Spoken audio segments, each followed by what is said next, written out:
Cooper and Abarth are both names cemented in automotive history. While John Cooper was winning races with classic Minis, Carlo Abarth was doing the same with Fiat. Decades later, these two names have a pedigree in Europe that is similar to the names Shelby and Mopar over here. So it shouldn't come as any surprise to find their names associated with the latest in performance technology from both Fiat and Mini. So which one of these two retro-inspired hot hatches is the best? It is time to find out.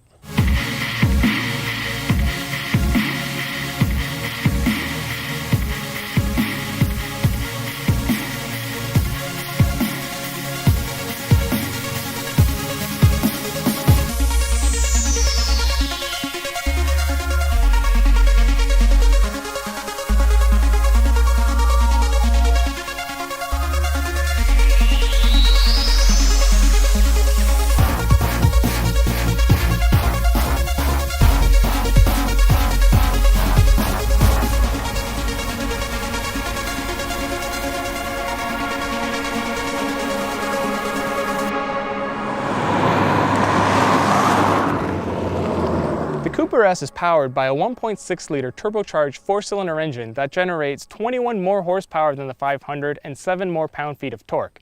There is also an overboost feature that'll put total torque up to 192 pound-feet temporarily.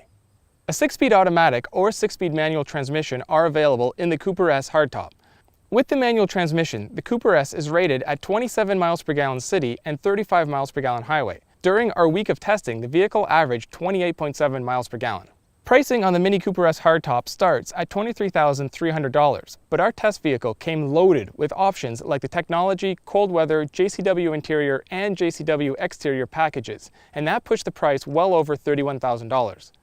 If a full convertible is a must, there is a Mini Cooper S convertible which costs roughly $4,000 more when equipped similarly to this dual sunroof hardtop. Fiat powers the 500c Abarth with a 1.4-liter turbocharged 4-cylinder engine. That creates 160 horsepower and 170 foot-pounds of torque put to the front wheels through a 5-speed manual transmission exclusively. Fuel economy comes in at 28 miles per gallon in the city or 34 on the highway, with a combined figure of 31 miles per gallon according to official estimates. Our test model costs $31,250. Of course, you can opt for the coupe, which carries a base price $4,000 lower than the Cabrio model. Painted in British racing green along with the challenge spokes and of course a manual transmission, this Mini is one Union Jack on the roof away from being the prototypical Cooper S. I really like the blacked out headlights and the dual pane sunroof, and by lacking any of the optional Mini racing stripes, this Cooper S looks more mature when compared to the Abarth. Yeah, it sounds strange, but this is the more mature looking vehicle. Our Mini also has the JCW exterior package, which adds a lot of style to the outside, like the side skirts and the spoiler, but it also adds a lot of price. What can I really say? It's a white Fiat 500 with larger 17-inch black wheels, dual tailpipes, a rear diffuser, red mirror caps, and Abarth badges all over the car. Oh, and of course, you also get Abarth branded stripes along the sides. Even before you turn the key and hear the car's raspy exhaust note, it begs for attention. It's just up to you to decide whether or not that's really the message you want to send. If you've ever been inside a modern Mini, this interior will be instantly recognizable. There are still a slew of toggle switches and the giant center speedometer that surrounds the infotainment unit. The front seats are supportive, but only fairly comfortable. Over short trips they're fine, but over longer journeys I found my legs would start to fall asleep. I do appreciate the dual sunroof and how both sides vent, and I'll take this setup over the 500 Abarth sardine can roof any day. Oh, but this bulky, uncomfortable shift knob has to go. I've never liked it, and I don't think I ever will. Legroom behind the front seats is tight and actually rated lower than the 500 Abarths. There's only 5.4 cubic feet of cargo space behind the rear seats, but there is a handy set of nets that'll help you secure your stuff should this vehicle be driven fast. Mostly covered in plastic, the Fiat 500c Abarth's cabin is very simple, but not to a point of being flawed. In fact, I find it to be refreshing that there are so few buttons to learn inside the cabin. Now, Fiat calls this a convertible, but it really isn't. You get a rag top that retracts, and you'll get most of the same experience, but all of the structural pillars remain in place, and the roof can be drawn all the way back, and there are some advantages and drawbacks to being able to do that. Second row passengers will actually have remarkable headroom in good weather, but at the same time, pulling it all the way back means that you lose rearward visibility completely from the rear window. It blocks the rear view mirror entirely, and it can be a little bit disconcerting while you're driving.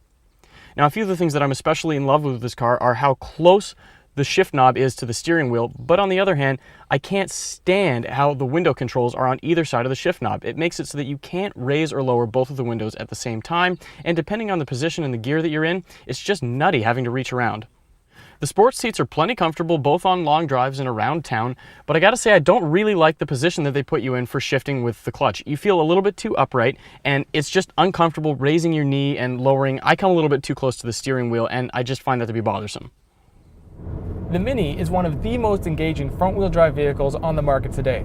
There is a ton of torque at any RPM in any gear, and the overboost feature makes this vehicle feel far faster than it really is. Press the sport button and the exhaust will bark more than a 6-month-old puppy chasing a squirrel. If you time a 1-2 shift perfectly, it will emit such a loud pop that other drivers will be looking around to see what just hit their car. The pedals in the Cooper S are also placed far better for heel-toe shifting than they are in the Abarth. Being a Mini, the steering on this vehicle is razor sharp, and the car handles without any of the drama of the tippy Abarth. The downside to all this handling prowess is, of course, a stiff suspension, and like any Mini Cooper, this has a kidney-busting ride. So the Abarth has sort of a split personality going on because of a standard sport mode. If you don't press the button, you'll find that you have less torque in first and second gear, and that'll help you to save gas around town, but it really makes for a dull driving experience. The throttle feels mushy, and you won't be able to speed up very easily. Mind you, if you push the sport mode, you get full access to that 170 foot-pounds of torque coming from the 1.4-liter turbo engine, and the car gets that really, really raspy sound. And yes, this is the much louder of the two cars. You hear? So, aside from that, I gotta say, a 5-speed manual? Really? A 5-speed? What other new cars are using a 5-speed anymore? Well, maybe it's not such a big deal, but it does seem a little bit outdated. If you do get a chance to drive one of these cars, don't be fooled by the tall stance and almost tippy steering feel. Coming into a corner right here, you might almost be tempted to think that the car is gonna roll over a little bit. It really won't though. The stiffer suspension, the stronger brakes, and the optional 3-season Pirelli P0 tires really do a great job of helping it to hang on. When you're in sport mode, you also get a stiffer steering feel, of course, but you know, one of the things that sort of bothers me about the car is that the brakes are really good, almost to a point where I'd like them to be a little bit softer, because around town I find that they're almost a little bit too grabby. There's one other thing I really want to point out with the convertible top. You have a few different modes, one that sort of mimics a sunroof, another that pulls it all the way back but leaves the rear portion intact, and then a third mode that drops it all the way down. Now, if you go for the sunroof mode, obviously that's really no different than if you had a hardtop. Pull it all the way back, and it's great until you hit a certain speed, and then you get a lot of wind buffeting. On the other hand, if you put it all the way down, like I said earlier, it completely blocks your rear view mirror, and that makes for some really scary situations on the road from time to time.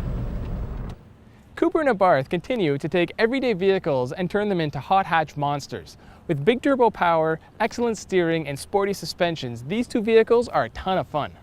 The Abarth will charm its way into your heart with its unrefined, rebellious spirit in a way that most cars today just don't. It's like a boxer puppy. It's always got energy and it's ready to play. But the Mini Cooper S is just as fun, easier to live with, more comfortable to drive, and gets better gas mileage. And that is enough to win this comparison. For more on this car comparison and others like it, visit autoguide.com.